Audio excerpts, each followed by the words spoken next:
वो एक और बात कहते हैं, कहते हैं ये नीतीश कुमार अब थक चुके हैं। बिल्कुल नहीं, अनुभवी हुए, वो अनुभवी हैं। उन्होंने जो काम किया है, जिस तरीके से एडमिनिस्ट्रेशन को चलाया है, ये नीतीश कुमार के बराबर का अनुभवी प्रशासक बिहार के नेतृत्व में, Nitish Kumar and Sushil Modi, they are the most experienced leaders in administrative capacity. ये हमको ध्यान में रखना है।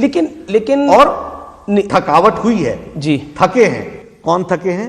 आरजेडी थकी है। कौन थके हैं? लालू परिवार थका है। लेकिन कौन थके हैं? तेजस्वी थके। इसलिए अब इस तरह के नारे देने पर आ गए हैं कि किसी तरीके से हम सत्ता में आए, इसके लिए जो तारे तोड़ के लाने का भी नारा देना पड़े तो वो दो। लेकिन कई बार तारे तोड़ने वाला नारा नड्डा जी चल जाता है चुनावों के अंदर। बिल्कुल तो ठीक इस है, बार चल गया तो बिल्कुल ठीक है। नहीं, वो कहते हैं 9 को लालू की रिहाई होगी जेल से 9 नवंबर को, और 10 को नीतीश, थके हुए नीतीश की विदाई हो जाएगी। अमित जी, भारतीय जनता पार्टी एक कैडर बेस्ड पार्टी है। वो सारी बातों को जनता तक ट्रांसलेट करने की ताकत रखती है, इसलिए वह जनता जानती है। और बिहार की जनता है भी बड़ी जागरूक, उसको कोई बहुत बताने की जरूरत नहीं होती। लेकिन फिर भी हम अपनी जिम्मेवारी निभाएंगे और बिहार की जनता अपनी जिम्मेवारी निभाएगी। आपके पार्टी की भी मैंने कुछ एडवर्टाइजमेंट देखे जो वहां के अखबारों में छपे, उसमें भी नीतीश की फोटो नहीं थी, प्रधानमंत्री मोदी की फोटो थी। इसमें कोई डाउट नहीं है कि प्रधानमंत्री मोदी एक क्राउड पुलर है और एक पॉलिटिकली एक एस्टैब्लिश्ड फिगर है। क्या आपको लगता है, आपको भी रियलाइज हो रहा है ये कहीं ना कहीं कि नीतीश की वजह से डेंट पड़ सकता है? ऐसा माना जा रहा है कि बीजेपी की टैली तो अच्छी होगी, लेकिन नीतीश की टैली उतनी अच्छी नहीं होगी। हम बार बार हर भाषण में हर नेता ये बता रहा है कि नीतीश जी के नेतृत्व में चुनाव लड़ा जाएगा। जहां तक पोस्टर का सवाल है, जब एनडीए का पोस्टर होता है उसमें दोनों के चेहरे होते हैं, जब बीजेपी का पोस्टर होता है उसमें बीजेपी का चेहरे होते हैं। और ये भी मैं बता दूं, ये इलेक्शन कमीशन के द्वारा भी ये आवश्यक होता है। अगर मुझे इलेक्शन कमीशन को हिसाब देना है तो उसमें बीजेपी की ही तस्वीर होगी, अगर उसमें ज्वाइंट होगी तो जेडीयू को भी उसका हिसाब देना पड़ेगा। तो हमारे यहाँ इन सब बारीकियों की भी चिंता की जाती है। एक और आरोप लग रहा है भारतीय जनता पार्टी पर कि आप कोरोना के टीके के बदले वोट मांग रहे हैं। ये सौदेबाजी है। बिल्कुल नहीं, हमारे यहाँ मानवता को ध्यान में रख करके काम किया जाता है। आप देखिए, हेपेटाइटिस बी का स्वास्थ्य मंत्री मैं था, मोदी जी प्रधानमंत्री थे, उनके आशीर्वाद से हमने फ्री किया कि नहीं किया। HIV एड्स, इसको टेस्ट एंड ट्रीट फ्री किया कि नहीं किया, कि जब टेस्ट होगा किसी को पॉजिटिव होगा ट्रीटमेंट उसी समय से शुरू हो जाएगी। इसके साथ साथ हमने 7 टीकों से उठा करके 12 टीके तक हम ले गए कि नहीं ले गए, यानी जो इम्यूनाइजेशन प्रोग्राम था उसका कवरेज बढ़ाया कि नहीं बढ़ाया, रोटा वायरस जोड़ा कि नहीं जोड़ा। तो हम मानवता को ध्यान में लेकर के काम करते हैं।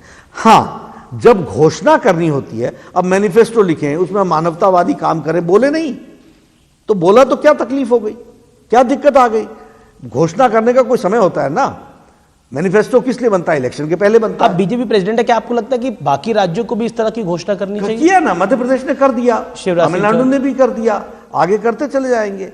और जब भारत सरकार में भी कोई ऐसा ओकेजन आएगा तो भारत सरकार भी सोचेगी। क्योंकि एमपी में भी चुनाव है, इसलिए माना जा रहा है कि वहां पे भी घोषणा इसलिए ऐसा हुई है। नहीं है। हम लोग देखिए, ओकेजन होता है, जिस ओकेजन पर हम किसी चीज को अनाउंस करते हैं। मैनिफेस्टो एक इशू है कि नहीं है, तो मैनिफेस्टो में अगर हम 5 साल के लिए कुछ काम करने वाले हैं तो उस काम में हम जुड़ते हैं तो उसको बताने में क्या दिक्कत है? तेजस्वी यादव, ये दिक्कत है, एक दिक्कत है अमित भाई, कि इनकी बुद्धि में ये बात नहीं आई, क्योंकि इनको मानवता सेवा इनका उद्देश्य नहीं है। इनको यही सब ध्यान में आएगा, बाबू साहब, फलाना साहब, धमकाना साहब, यही ध्यान में आएगा। जब आप हेल्थ मिनिस्टर होंगे तब तो तेज प्रताप भी हेल्थ मिनिस्टर होंगे। मुलाकात मिला ही नहीं जी, मिले ही नहीं। ये अब मैं कहना नहीं चाहता, ये घोड़े पर ही चढ़े रहे, उतरे ही नहीं कभी। तो डेंगू के विषय था, बाकी सारे विषय, हाँ उस समय तो डेंगू का बड़ा विषय था। हम बात करना चाहते थे, सपोर्ट करना चाहते थे, हमने सपोर्ट कर भी दिया, लेकिन ये नहीं मिले। गवर्नेंस और आरजेडी, इन दोनों का मुकाबला, इन दोनों, लेकिन इस बार तो उसी गवर्नेंस की बात, ये तो मोदी जी के कारण, ये तो नीतीश बाबू के कारण बोलना पड़ रहा है, क्योंकि बिहार की जनता अब गवर्नेंस सुनना चाहती है। क्या संभव है नतीजा? एरोगेंस अभी भी, ये वही बीजेपी, ये आरजेडी वही है ना, लाठी भांजो और तेल पिलावन, लाठी भांजन, ये रैली करने का काम इन्होंने किया था ना। इनको गवर्नेंस से क्या लेना देना है? जो इस तरह की रैली निकाले, क्या था वो मैं भूल गया, लेकिन लाठी तेल पिलावन लाठी भजावन, जी जी जी जी जी यही था, ये नारा था। तो दिस इज देयर गवर्नेंस। और तो कई सारे नारे फेमस थे, भूरा बाल साफ करो, जब तक रहेगा समोसे में आलू, बिहार में रहेगा लालू, इस तरह की वो उनका लालू यादव वही का गवर्नेंस थी, वो स्टाइल था, वही गवर्नेंस थी, वही गवर्नेंस थी।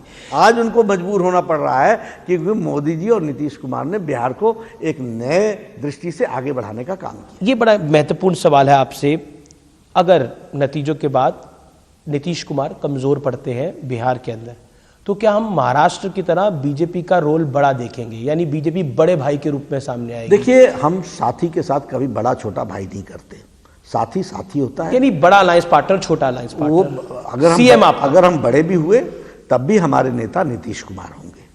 जो हम लोग वायदा करते हैं उसको हम लेटर ऑफ स्पिरिट में इंप्लीमेंट करते हैं।